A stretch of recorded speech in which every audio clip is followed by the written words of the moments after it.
¿Cómo están ustedes? Muy buenas noches, bienvenidos a Tolerancia Cero en este domingo especial. Habrá algunos que nos ven una semana en medio de sus vacaciones, nos ven fuera de sus ciudades, de Santiago, de las grandes ciudades donde vivan. Otros nos verán esperando el día laboral de mañana, como muchos. Fernando Villegas, ¿qué pasa? Ya me robé el chaleco, me robé los libros. Está bonito el chaleco. ¿Qué se pasó? Fernando Villegas, muy buenas noches. Buenas noches. ¿Todo bien? Si quieres te doy un informe por escrito. Mándamelo. Ya, ok. ¿Sí? ¿Todo bien? Fernando Pauso, muy buenas noches. Está bonito el chaleco. Muy buenas noches. Muy buenas noches, ¿Qué tal? Presentamos, ustedes ven con lo tengo que lidiar domingo a domingo, pero en fin, vamos a hacerlo liviano esta noche de 18 y presentamos a nuestros invitados de hoy. Miguel Crispi, coordinador nacional de Revolución Democrática. Miguel, gracias por estar aquí, muy buenas noches. Muchas gracias por esta invitación. Y Hernán Larraín, el director ejecutivo de Horizontal. Hernán, gracias por estar aquí, muy buenas noches. Muchas gracias por la invitación. Como pueden ver, protagonistas de una política sub 40 o en torno a los 40, claramente una nueva generación, que sí que ustedes representan a dos mundos bien distintos, pero de una generación distinta, miradas distintas, que quizás es lo que se necesita terminando esta dura semana del 11, dura porque estuvo precedida por 2 o 3 semanas de mucha revisión, de mucha profundización del pasado y mirar con los ojos de ellos lo que viene. Vamos a ver la siguiente nota y volvemos aquí a la mesa. Yo creo que la democracia cristiana tiene todavía algo que decir. Poder tener un presidente de la República que tiene esa posibilidad, esa capacidad de colocarse mirando el futuro, con grandeza, con unidad.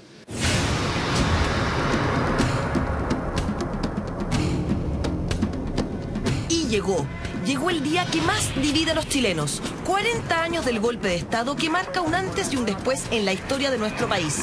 Por primera vez desde entonces, la derecha está instalada en la moneda y su mensaje fue de no olvidar los hechos, pero sí superar los traumas del pasado. A los 4 expresidentes que tuvieron la responsabilidad de conducir los destinos del país, que nos hagamos una sola pregunta. ¿Qué es más importante? ¿Lo que pasó hace 40 años atrás o lo que juntos vamos a hacer pasar en los próximos 40 años?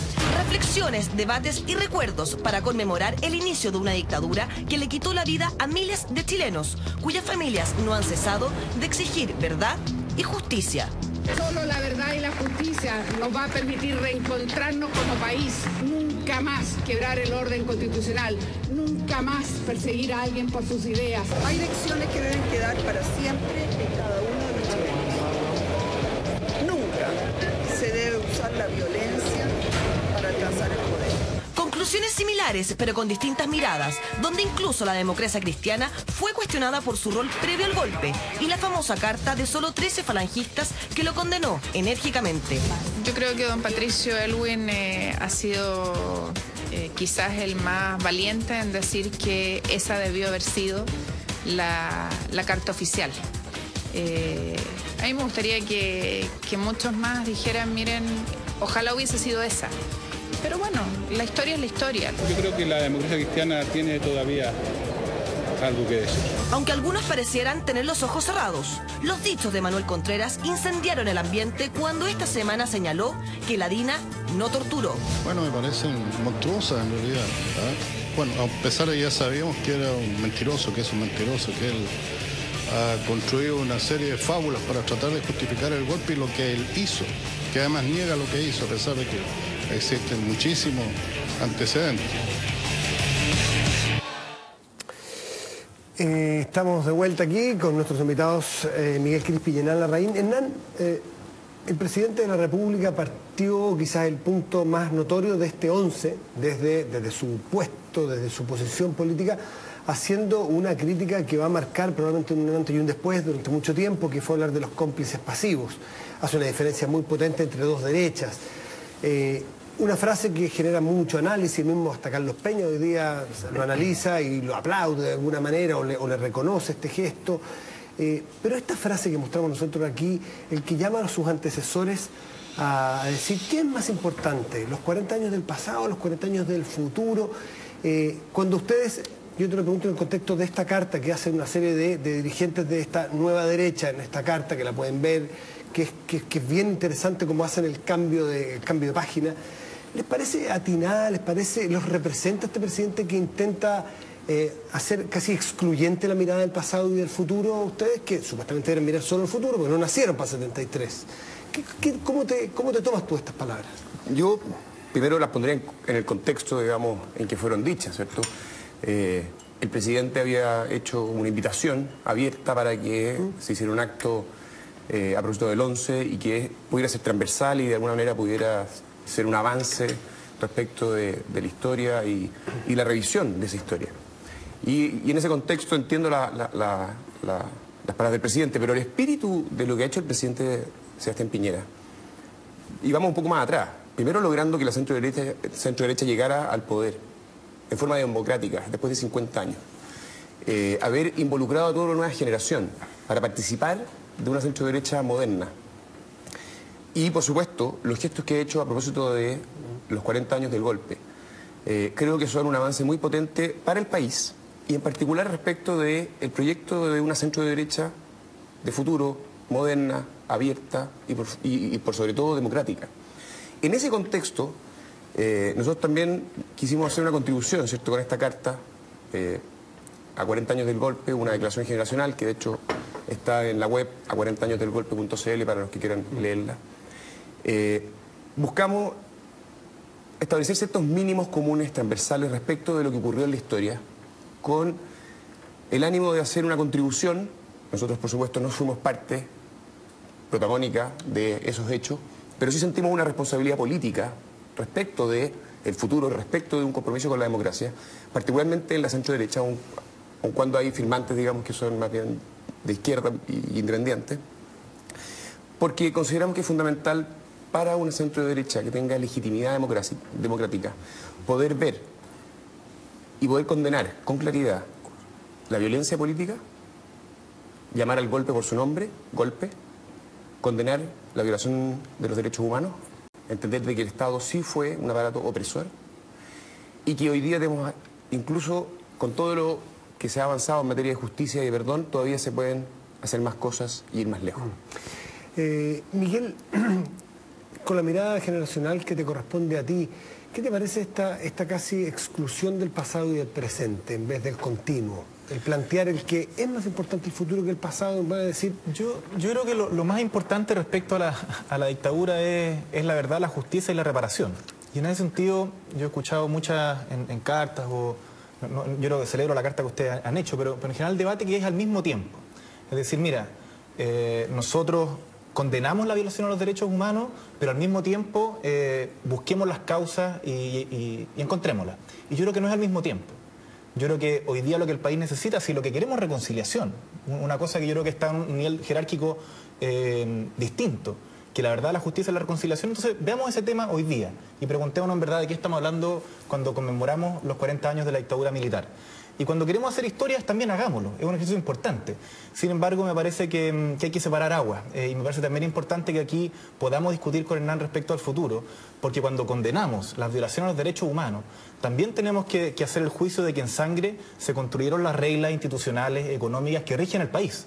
Entonces, me parece que nuestra generación también tiene que tomarse el derecho y la palabra de decir, mira, esta constitución ilegítima, bañada en sangre, nosotros tenemos el deber de cambiarla, de tener una constitución en democracia y pensar entonces el futuro. Entonces, son procesos que están paralelos, pero tenemos que ponerlos en su lugar. Primero es verdad, es reparación, es justicia, y junto con ese hacernos cargo del pasado. Sin memoria no hay futuro, que esta generación también se haga cargo de lo que quiere para el próximo año, los 40 años de Chile. Fernando Villegas. Te quiero preguntar, Miguel, ¿qué entiendes tú por esa justicia adicional que faltaría? Partiendo de la base que hay un montón de ejecutores, de militares que están cumpliendo condenas, ¿no es así? Entonces, yo quiero preguntarte si tú te refieres a lo que se ha mencionado en todo este periodo, que son sectores civiles, respecto incluso a los cuales aquí creo que Pepe Salaqué, había que hacer una investigación seria sobre algunas personas que se enriquecieron indebidamente o de forma muy, muy grande.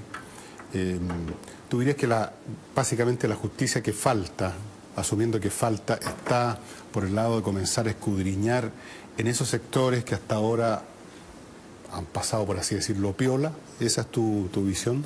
Yo creo que son dos cosas. En primer lugar, de todas las causas que están documentadas de violación a los derechos humanos, hay un 25% de culpables que todavía no están presos.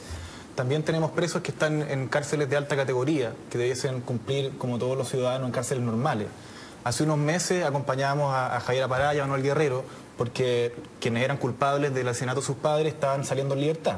Entonces me parece que respecto a la justicia de los violadores materiales, de las violaciones de derechos humanos, debería haber una política más orgánica respecto al Poder Ejecutivo, Legislativo, que todos en verdad empujemos y cerremos este capítulo. Y respecto al tema de los civiles, de lo que habla el presidente, también debiésemos hacernos la pregunta, o sea, ¿es razonable que una persona que como civil colaboró en la dictadura hoy día pueda participar de un gobierno, pueda ser parlamentario? Es la pregunta que se abrió con Cheire. Una última preguntita. Tú estás entonces en la onda de que si se identifica claramente personas, ponte tú, bueno, hay muchos que están identificados por default, digamos, que fueron ministros, subsecretarios, lo que sea. ¿Tú dirías que esas personas deben recibir lo que en Roma se llama las proscripciones civiles? O sea, quedan fuera de la categoría de ciudadano normal, puesto que ya no pueden acceder a cargos de representación, por ejemplo. ¿Esa es tu idea? Yo creo que es una pregunta que nosotros debiésemos hacernos y en la cual yo creo que estoy claramente a favor de esa opción. Fernando. Quiero preguntarles a ambos, ¿qué tanto para llegar al punto en que ustedes están ahora tuvieron que pelear con los papás o con las mamás? Porque si bien ustedes son hijos de una generación nueva, sus padres son hijos funcionarios, algunos, tu mamá fue ministra, tu papá es senador, tu mamá fue ministra, por lo tanto en algún momento dado para mirar esta cosa, para decirle a la dictadura sin ningún tipo de problema, violación de derechos humanos, tortura, acusar a los gallos con nombre y apellido, ustedes han visto lo que ha costado. El candidato un candidato no quiso mencionar la palabra dictadura porque encontraba que era mucho, y ustedes no tienen ni un problema, lo dicen sin ninguna dificultad. ¿Qué tanto les costó a ustedes, a ti, Miguel, lidiar con tus padres, que en términos de lo que había sido, no sé, el mundo que ellos conocieron, lo que ellos intervinieron, hicieron o dejaron de hacer? Y en el caso tuyo, Hernán, con respecto a tus padres, que también intervinieron y que fueron parte del régimen militar. No sé, yo en mi caso creo que no es tan difícil. Yo creo que en el mundo de la izquierda hablar de dictadura es algo que siempre se ha hablado de dictadura. Siempre se ha hablado del golpe, siempre se ha hablado de las violaciones a los derechos humanos. Pero claramente hay historias... ¿Pero tú le haces un reproche, por ejemplo, a la generación pasada respecto de lo que pasó? Por supuesto. Yo creo que lo que hizo la Concertación fue forzar una reconciliación del país. Eso fue lo que hizo. Fue como necesitamos reconciliarnos, necesitamos comunicarle al mundo y al país que nosotros, así como éramos únicos, porque Salvador Allende había entrado mediante las urnas al poder, un proyecto socialista democrático, también habíamos logrado reparar mediante el voto. Y creo que en ese esfuerzo de reconciliar se perdieron cosas que eran importantes. Y se perdió, y lo vuelvo a reiterar, de que las reglas del juego democrático las volviésemos a definir en democracia. Y eso es algo que creo que en mi generación le cuestiona fuertemente tanto a la Concertación como a la Alianza como a los partidos políticos que gobernaron después en esta transición pactada, de no haber sido más tajante y se sabe que es inaceptable que tengamos una constitución que esté firmada por Pinochet y que sea, bueno, ahora por Lagos, pero dictatorial. Entonces está ese reproche, pero me parece que hay un diálogo, no sé cuál será la experiencia de Hernán, pero en mi caso está ese reproche, pero nosotros nunca hemos dejado de hablar de dictadura, decir las cosas como son. Perdón, y que me quede en lo de Miguel, Hernán, para que tú lo contestes, Fernando. Y si hubiese que elegir, si estuvieras en posición de elegir, una posición hipotética, de hacer esta transición como se hizo, con los problemas que tú acabas de mencionar, pero también con los resultados que obtuvimos, que mal tiene bastantes cosas exitosas esta transición, ¿tú hubieses optado por revisar todo a tal profundidad que incluso no se avanzara en estos 20 años como se avanzó? No, o sea, uno no puede dejar de celebrar la reducción de la pobreza y muchos ámbitos en que este país ha mejorado. Sin embargo, los senadores designados no estuvieron siempre. Me parece que hubo un momento en que se tuvo que haber dicho, mira, ¿saben qué? Llegamos hasta acá. Y no esperar 4 gobiernos de la Concertación para decir, ¿verdad? Necesitamos una constitución, cosa que todavía hoy día no es claro. O sea, cuando Camilo Escalona dice que la Asamblea Constituyente es fumar opio, lo que hace es cometer un error tremendo.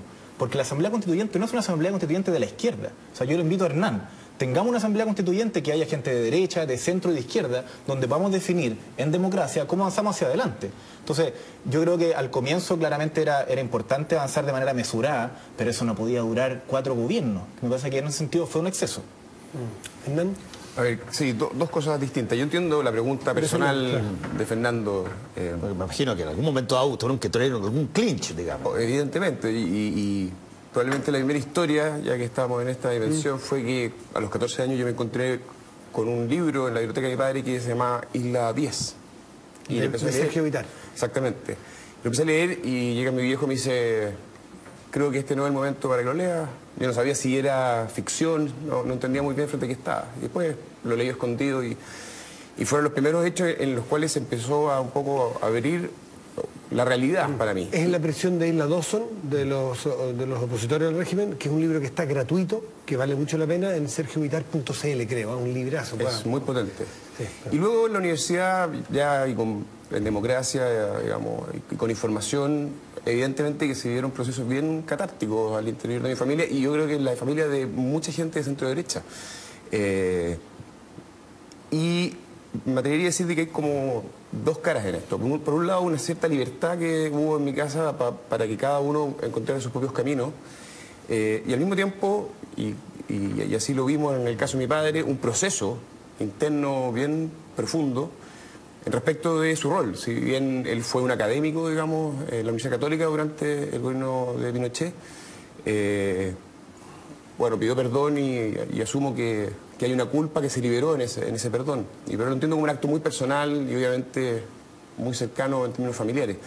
Ahora, en términos generacionales, creo que hay una cuestión profunda que tenemos que ver como si de verdad tenemos la voluntad política de poder participar en los próximos 25 años, y yo acepto, digamos, esa invitación a dialogar abiertamente y hacernos cargo, digamos, de que las generaciones anteriores, tanto de centro derecha como centro izquierda, han vivido siempre en la lógica de lo posible, ¿no? Fue la justicia en la medida de lo posible, fue Frey y Insulza los que trajeron a Pinochet de vuelta, digamos. Ellos mismos convivieron con Pinochet en el Senado, fueron ellos los que no recibieron a los familiares detenidos desaparecidos en La Moneda.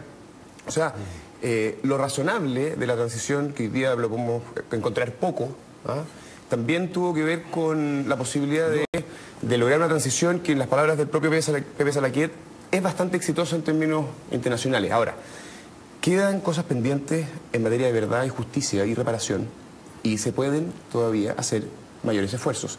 Hay 1000 detenidos desaparecidos respecto a los cuales no tenemos ninguna información. Y aquí hay que asumir de que hay un trade-off entre justicia y verdad.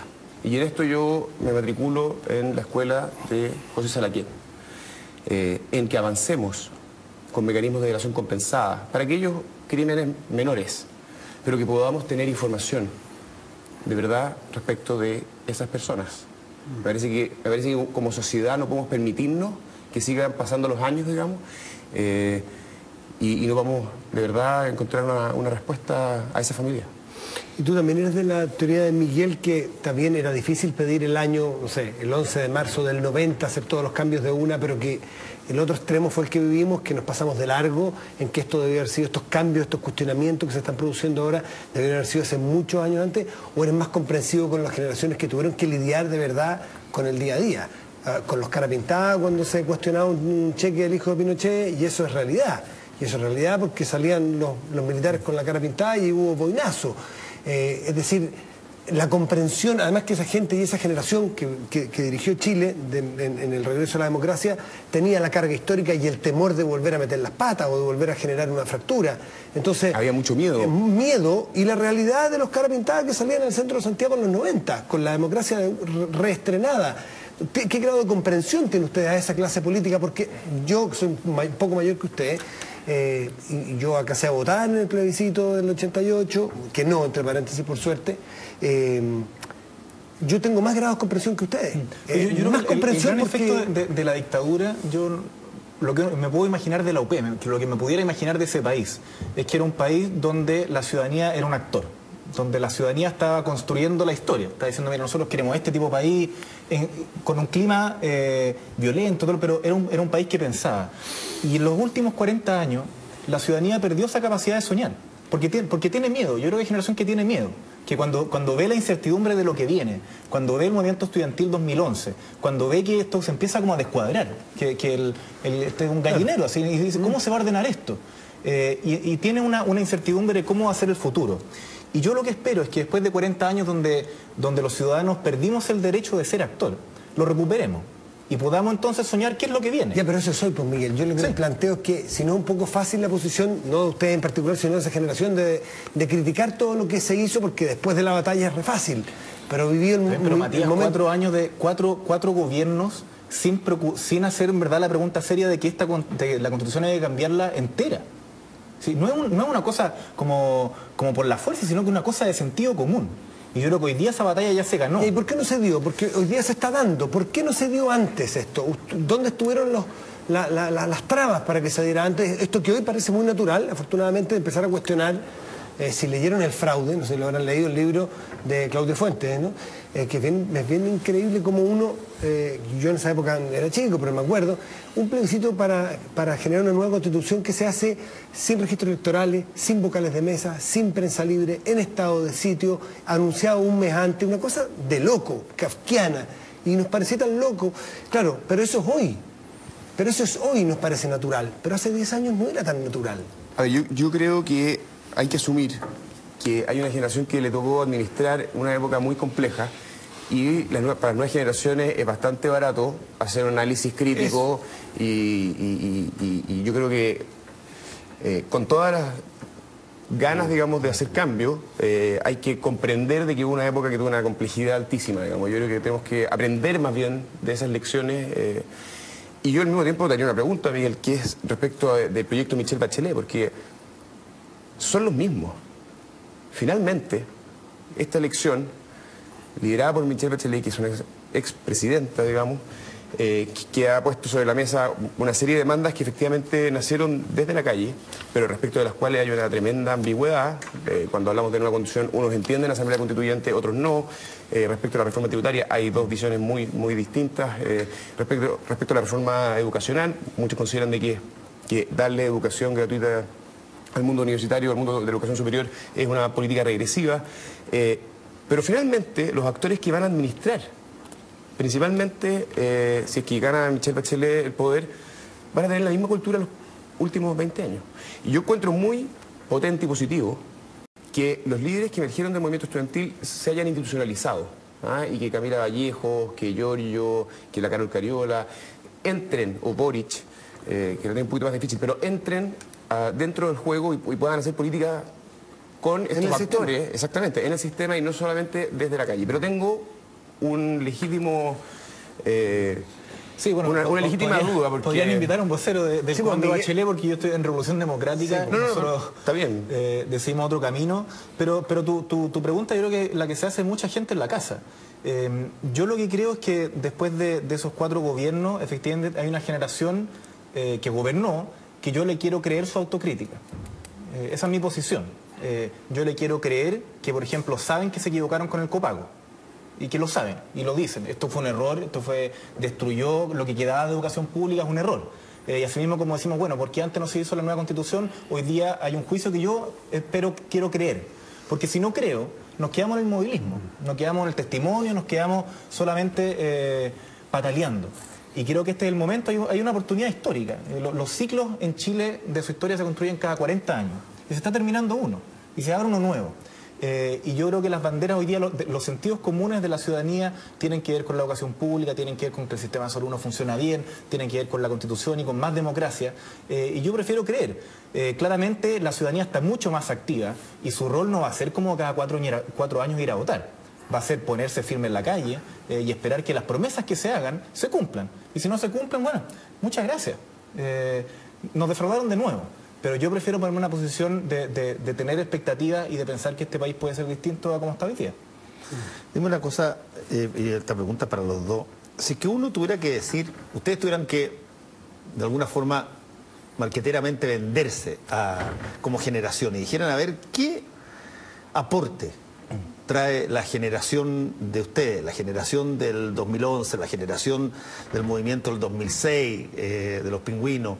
¿Cuál es el aporte que ustedes sienten que traen a la sociedad chilena que tenga valor, que le añada valor a la convivencia que hemos tenido con este pacto, efectivamente, que como lo hemos conversado ya bastante rato, canjeó de alguna forma estabilidad, garantizar la estabilidad del sistema que estaba comenzando, por una serie de cosas que hubo que tolerar, que tenían que ver con revisiones, que tenían que ver con el hecho de que Pinochet era comandante en jefe mientras se estaba gobernando y que por lo tanto había una situación ahí amenazante. Ok, eso es lo que se hizo con las generaciones anteriores. ¿Cuál es el valor extra que aportan las generaciones de ustedes?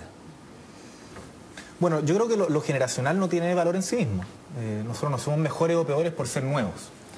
Sin embargo, yo creo que lo que tiene el mundo, o sea, mi generación en el mundo de la izquierda o el mundo más progresista, es que tiene una visión muy crítica de lo que ocurrió en los próximos años, haciéndonos cargo, yo creo, de todos los éxitos, en términos de pobreza, por ejemplo, pero que sin embargo entiende que necesitamos más democracia. Yo lo sintetizo en eso. Nuestra apuesta de valor es poder devolverle parte del poder a la ciudadanía. Y eso no es el cliché de esta Asamblea Constituyente, sino que efectivamente hay muchos espacios donde podemos densificar y darle más valor a la democracia. A nivel local están los presupuestos participativos, hoy día en la Municipalidad de Providencia, campaña que nosotros apoyamos el año pasado con José Farrázuri, o en la Municipalidad de Santiago se hacen mecanismos participativos para hacer el plan de desarrollo comunal. O sea, la oferta que nosotros creo que hacemos y que hace en particular Revolución Democrática, es decir, mira, podemos ser actores, podemos pensar un país distinto, donde lo fundamental es que sea más democrático. Y esto no es unos fenicios, porque lo que pasa es que cuando hablamos de cambiar las reglas del juego, y hablamos de la reforma tributaria, y hablamos de, por ejemplo, Horizontal pone en sus principios, y en eso del diagnóstico creemos lo mismo. Este es un país completamente desigual, tenemos que solucionarlo. Horizontal propone resolverlo con mejores políticas públicas. Nosotros proponemos resolverlos con más democracia, porque si no termina la política pública definiendo qué es lo que hay que hacer, cuando la política pública es una herramienta. Y en eso creo que lo que ha ocurrido de esta ciudadanía activa, que no está solamente en el tema estudiantil, sino que está por la igualdad de los derechos, por la igualdad de derechos con los pueblos originarios, en el tema medio ambiente, es una ciudadanía que no quiere que decidan por ella. Y eso yo creo que tiene un sello específico del movimiento social chileno, distinto a Occupy Wall Street, distinto a los indignados en España, donde al final lo que queda como resultado es nada. Ahora, perdona, déjame meter una base ahí porque hay una frase tuya que, con el ánimo de provocar un poco, me gustaría usarla. ¿Qué es esto de que es una ciudadanía que no quiere que decidan por ella? La base, por definición de la democracia, contempla de que la ciudadanía escoja gente que decide por ella. Y por mucha tecnología que haya y que pueda estar habilitado dentro de, no sé, 5 o 10 años, la posibilidad de hacer plebiscitos por, qué sé yo, WhatsApp o por mensaje de texto para todas las cosas, todavía no está implementada. Por lo tanto, hoy día tú tienes un sistema que en un porcentaje pero enorme se compone de una cantidad enorme de ciudadanos que escogen gente que decide por ellos. Totalmente, y ni siquiera, o sea, no hay ningún sistema, ni siquiera Grecia había democracia directa. Eso no existe, nunca ha existido. Sin embargo, ¿por qué no podemos apostar a cortar un poco las brechas? Y que nos alejemos de lo que hoy día es una ciudadanía que no participa, que es la ciudadanía de la cual hemos sido herederos también de un modelo económico neoliberal, donde el ciudadano es más bien un consumista, es el consumo. ¿Por qué no nos acercamos a crear esos espacios, a facilitar la participación? ¿Y por qué digo yo que la gente no quiere que decidan por ello? Porque eso es la confianza. O sea, cuando vemos las encuestas, ¿qué es lo que estoy diciendo? Es que la gente no confía. No confía en quienes representa. Y en ese sentido me parece que tenemos que hacernos cargo con eso, y eso es abriendo nuevos espacios de participación donde la ciudadanía pueda ser un poquito más dueño de sus destinos. ¿Hernán? A ver, yo creo que el miedo que marcó a las generaciones anteriores es algo que se diferencia de la nuestra, me atrevería a decir, como primera diferencia. Y también de no ver el mundo en blanco y negro. Creo que la generación de los 60, si quiero poner en esos términos, era de dos proyectos radicalmente distintos y por lo tanto eran mundos demasiado ajenos. Hoy día hay una generación, aunque no me gusta el nombre, post-pinochetista, que es hija de la democracia, digamos, y que tiene una aproximación distinta al diálogo, al debate, a la discusión. Eso como primer lugar. Ahora, menos blanco y negro, hay más matices, hay más puntos comunes, ¿encuentran ustedes? ¿Sí? De hecho, cuando el propio Miguel dice, vemos que tenemos los mismos fines y objetivos, pero tenemos medios distintos para poder alcanzarlo, en relación, por ejemplo, a las inequidades que hay en Chile. Pero creo que respecto a la centro-derecha y la nueva generación, hay algunas características que son interesantes. Y creo que la más importante es que y probablemente un gran legado de Sebastián Piñera, y está medio invisible todavía, es que hay una generación completa que estuvo en lo privado y que dentro de lo que era la derecha tradicional entendía lo económico y el mercado como el gran asignador de recursos, y etcétera, etcétera. Hoy día ellos pasaron por lo público, conocieron el valor del Estado, la posibilidad de, desde las políticas públicas, hacer transformaciones sociales. Esa generación que está desde las intendencias, las gobernaciones, los ministerios, en fin, los servicios, hoy día está empezando a tener un diálogo respecto de lo que viene a continuación y siente que participa en un proyecto que es distintivo. Yo diría que en el valor de lo público, que es muy distinto a la cultura tradicional de lo privado, digamos, que ha tenido tradicionalmente la centro-derecha, hay una diferencia. Luego hay otra cosa que me parece importante rescatar, que es que respecto de la democracia no se entiende simplemente como una cuestión instrumental, sino que también hay un fin y hay valores ligados a la idea de la democracia. Y creo que en términos valóricos también se está avanzando en algo muy potente, y es que me atrevería a decir de que en esa nueva centro-derecha no hay la idea de que existe una forma legítima de vivir la vida, sino que hay muchas y múltiples. Por lo tanto, se vincula con una sociedad más pluralista y hay un valor y una riqueza en la diferencia, en la diversidad. Y son ciertos matices que yo entiendo que en el futuro, transformado en un proyecto político, van a ser de una centro-derecha distinta, moderna, inclusiva, abierta. Hernán, ¿tú querías...? No, sí, lo que quería decir es que hay dos cosas que me llaman la atención, porque yo creo que un sello malo de este gobierno es que muchas veces pasó por arriba la dimensión de lo público, o sea, la forma en que el presidente baja barrancones, la forma en que perdemos el INE, en que se pone en cuestión la CACEM. O sea, me parece que muchos bienes públicos este gobierno los dilapidó o los puso en cuestión.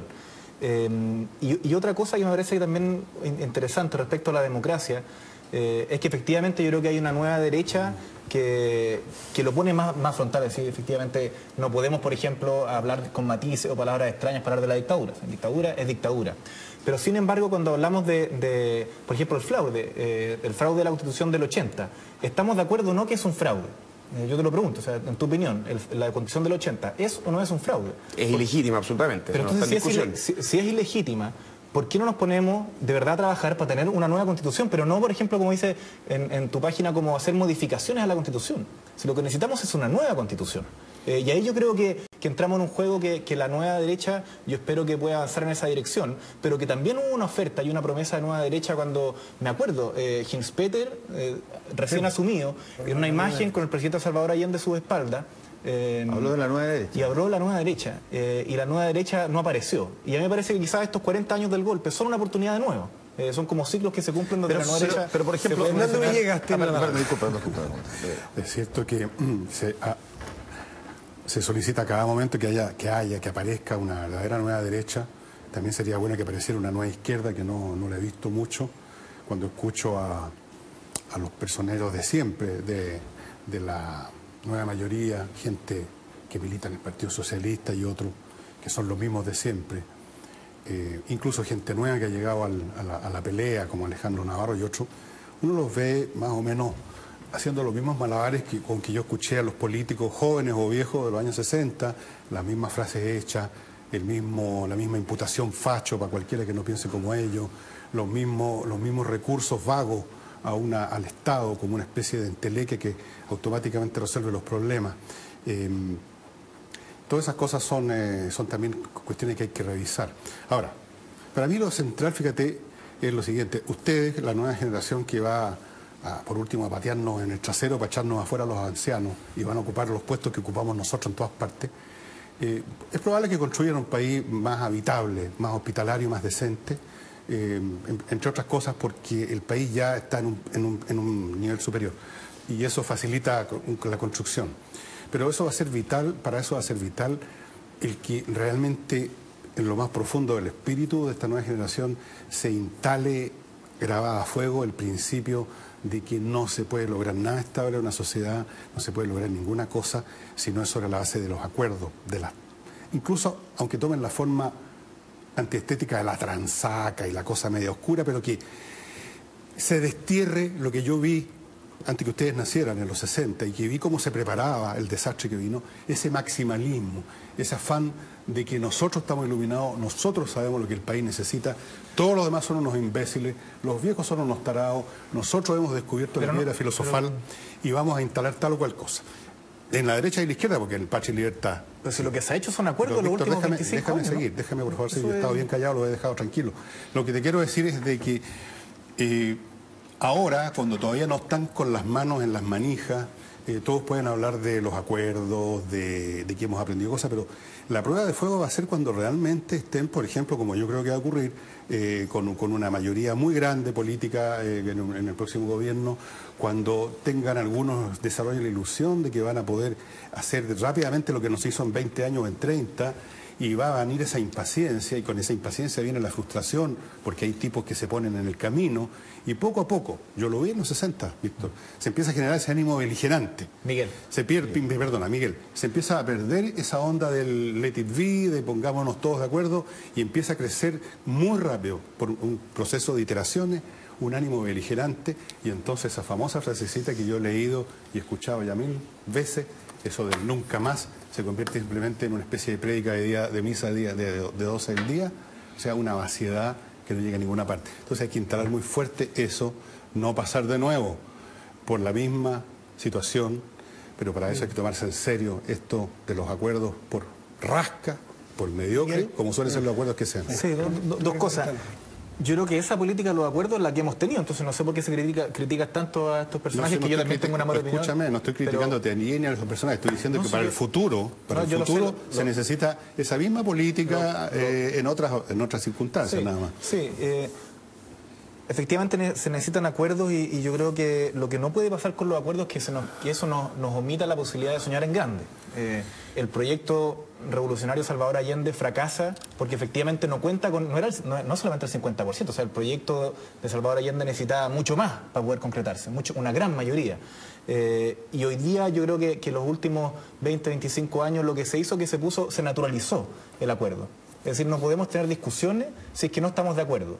Y en ese sentido se evitó, yo creo, debates públicos respecto a distintas materias, y eso creo que también es algo que le hace mal al país. Yo creo que una cosa es que discutamos de frente, que pongamos posiciones, las enfrentemos, y que hay muchas veces que no van a haber acuerdos.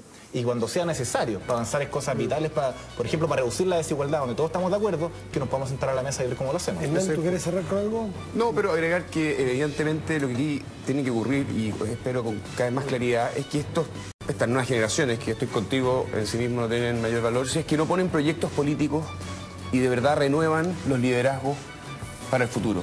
Y que haya competencia, sana competencia, y por supuesto una democracia madura está construida en base a acuerdos, y eso tiene que ser así. No hay otra forma. Oye, perdona, Hernán, te quiero preguntar solamente cómo te fue con Renovación Nacional, que es tu partido, y la UDI, con la sugerencia que hicieron en esta carta de que eliminaran la referencia a, comillas, acción liberadora de las Fuerzas Armadas del 11 de septiembre del 73 que salvó al país de la inminente amenaza a un totalitarismo, bla, bla, bla. Más o menos mal, pero ¿cómo te fue con los dos partidos? Porque eso ustedes le pidieron que lo eliminaran de la declaración de principios de los partidos. Sí, la UDI no dijo nada, y don Carlos Larraín dijo que podía haber una revisión, pero que en el fondo no le parecía necesario, y que yo era muy joven y que no conocía la historia, así que era mejor de que... Sí. Ahora yo quiero hacer una distinción. Yo creo que los firmantes hacen una invitación abierta respecto a que ambos partidos hagan esta revisión.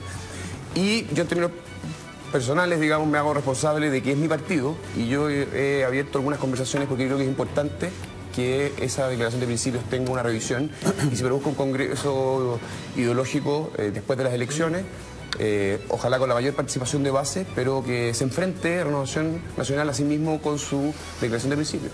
Miguel Crispi, de Revolución Democrática, Hernán Larraín, de Horizontal, muchísimas gracias por estar aquí. Muchas gracias a ustedes. Pausa, y a la vuelta estará con nosotros Patricio Bustos, director del Servicio Médico Legal.